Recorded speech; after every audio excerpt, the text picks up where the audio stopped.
Hey everybody, welcome back to Start the Week, the latest edition of Notre Dame Daily. I'm Pete Mulroy. Hope you had a great weekend. Some highs and lows, right, with the football program, as we know, with some really lousy injury news coming out. But I hope the weekend was enjoyable for you. I was traveling Friday. My sister got married in Austin, Texas on Saturday. So I was right this weekend, right in the teeth of Longhorn country, but it's going to be kind of cool with both the Longhorns and Notre Dame, two preeminent programs playing good football moving forward. So with future matchups on the schedule as well, it creates a pretty nice dynamic with what I have going on here in New York versus what some of my family have going on in Texas. And as much as they're paying attention to the Longhorns, I come from a gold and blue, true and true Notre Dame family. So I hope it's good to be back with you, and I hope you all enjoyed your weekend as I did. Obviously, we know now Kedron Young, the running back, and tight end Kevin Bowman suffered season-ending injuries last week. For Young, a kid who rushed for over 116 yards last year and a touchdown in the Navy game, it's a disappointing setback, right? He was going to have a role carved out. Now, from Jawan Sider's perspective, really 5 running backs in that rotation, how are you slicing up these carries that are predominantly going to be run by Jay Love and Jadarian Price with Aeneas Williams thrown in there. Regardless of that fact, Notre Dame knows it has the nation's best stable of backs, but even in a smaller role for Kedron Young, the progression that we saw from a physicality and shiftiness perspective was making major gains. So this is obviously a disappointment. From a football perspective, you could sort of think now, moving ahead, it's great to have a healthy Jabron Payne. He's looked good in camp, so that's obviously a huge sign. But the door's open here for Nolan James, the young man from New Jersey, the freshman who I talked about in our freshman profiles a couple of weeks ago. There's an opportunity now here because you've got your 4 major running backs and your 3 guys in Love, Price, and Aeneas Williams, who were nominated for the Walker Award just last week. So the country is taking notice of the 3-headed monster, if we can, with that Notre Dame group. But you add in a healthy Payne. Now Nolan James could be part of this mix here if he continues to progress the way he has and the way we all expect him to. It was a big get coming from New Jersey as a 4-star. Here he is. You don't like to see it via injury. It's a very close group out there in South Bend, as most of us know. But this is how opportunities happen and they arise. So we'll see what James is able to do with this. A really good-looking back who could now see himself sort of move up that depth chart. For Bowman, the news is just heartbreaking. The kid is no stranger to major injuries, missed the entire 23 season, appeared in 14 games for Notre Dame throughout a 6-year career. It was mostly marred by injury, and shortly after that news broke, you all have seen it by now, he announced his retirement from football. So you just feel awful for the young man. Yeah, from a football perspective, second on that depth chart, perhaps going into the season. But from a human standpoint, it stings even more. Yes, you're losing depth in what you hoped would be some productivity at a position that Notre Dame is looking to build and build a little stronger moving forward in recruiting, as we've seen. Because it's taken some time to build up depth at that tight end spot, unfortunately. But when you talk about this on a human level, it's just the worst.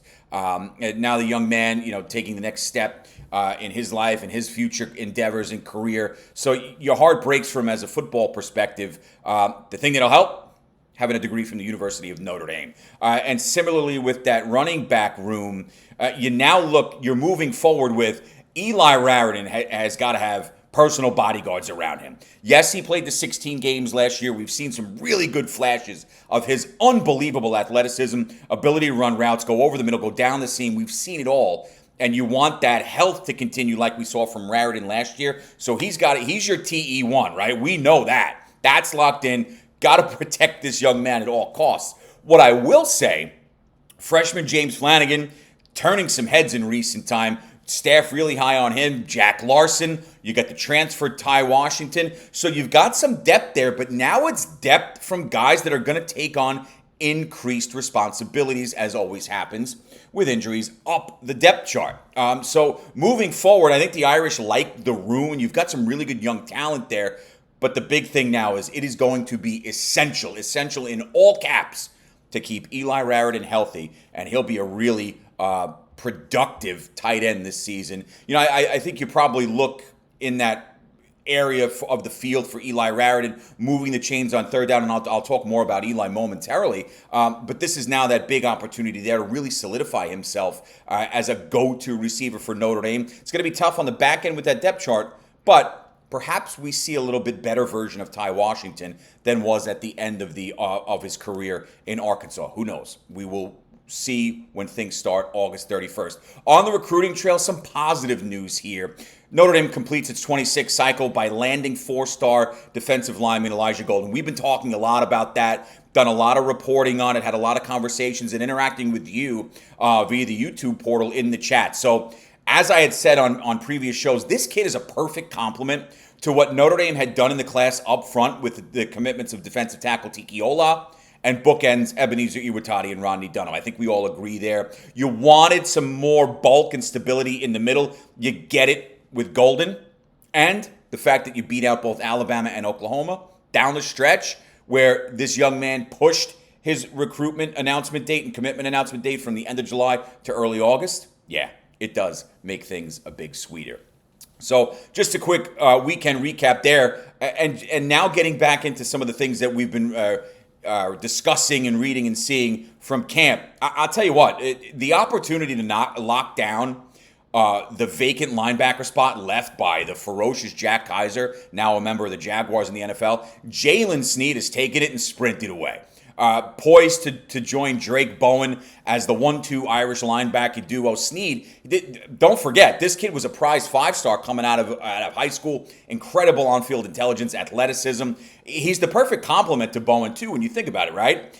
He's also expected to have that massive season moving ahead for Notre Dame like Bowen is. So obviously, Notre Dame has solid depth on the second level. We know that. You got the continued emergence of KVA, Jaden Ellsbury growing into a bigger, more confident player, coupled with the addition of Madden Faramo, who I really like. Through the open of camp now, we're a couple weeks into this thing. The starting gig looks like it does belong to Jalen Sneed. So that's really good news, a really good-looking football player. You know who else is? And we've had this discussion here, gone back and forth in the chats as well. Putting together a great offseason and parlayed it into a strong camp.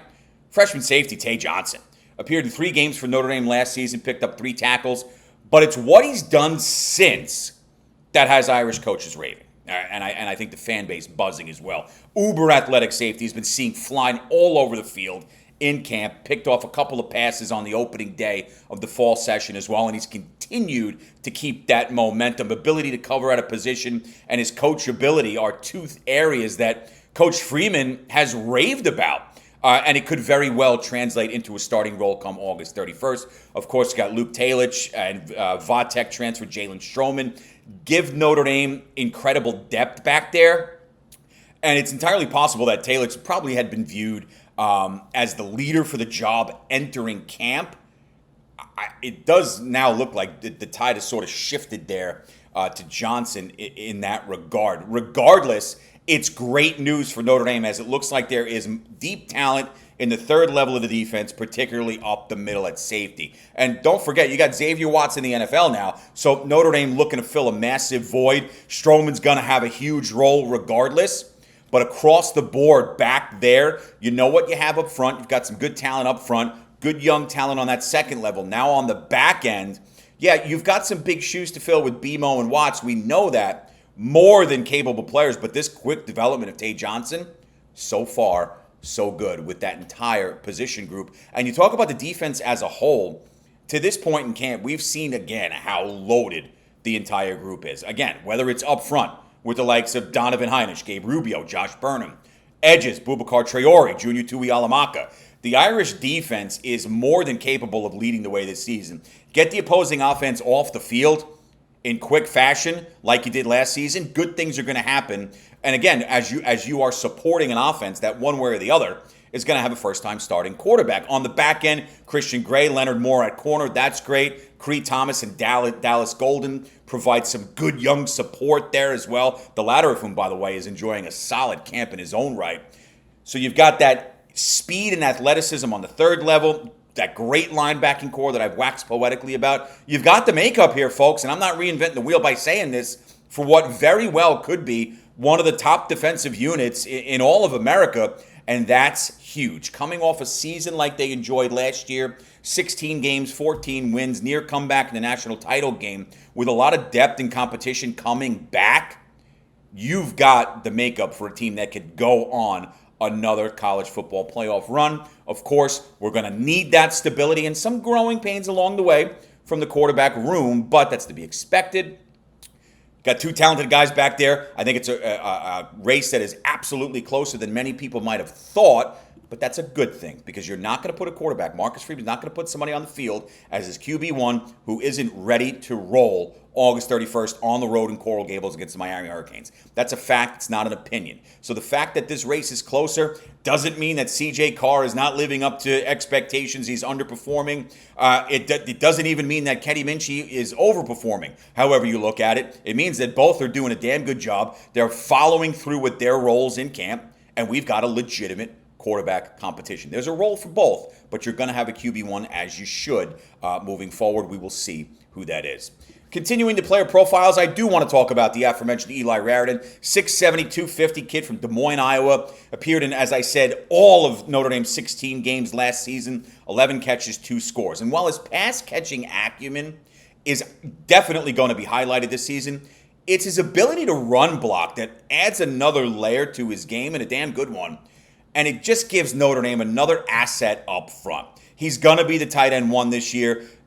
Notre Dame clearly hoping that the former 4-star recruit, whose father Scott was actually an offensive lineman for the Irish in the early 2000s, that he really solidifies himself as the next great Notre Dame tight end.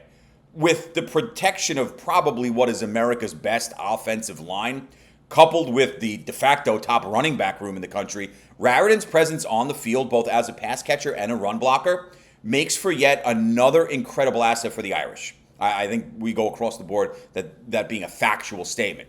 And a kid who can create nightmare matchups for opposing linebackers and safeties. I think that's something that we had sort of started to see develop. The skill set has clearly been there, but some setbacks along the way sort of created some, frustration there. But the upcoming campaign for Raridan has the potential to be this breakout season for the Iowa native. Again, he opens the season as the starting tight end and the leader of a group that's going to be without the services of Cooper Flanagan, who continues to recover from a torn Achilles in last season's Sugar Bowl, and now Bowman, who went down last week. While Flanagan is expected to return at some point this year, the productivity expectations for the group will lean heavily on Eli Raridan. Support's going to come from Washington, could come from Flanagan. But the job from a consistency and productivity perspective falls on Eli Raridan, as it should. He's got the combination, size and speed, the latter of which he's really increased during the offseason and into fall camp. That's been evident. Those are the types of things that stand out, and that's what makes him dangerous over the middle as well as in the red zone, which is always essential. Now, having a reliable target on third down is also going to be big time for either Kenny Minchie or CJ Carr, especially as they start to wet their feet once one assumes the starting role. From a health perspective, and this becomes even more important as we talk about some shakeup on the depth chart with the Bowman injury, putting together a clean season like he did a year ago, which came, by the way, on the heels of Raridan returning from 2 torn ACLs. One in high school as a basketball player, and the other during his freshman season in South Bend. So he's now ready to showcase this immense skill set as the go-to guy.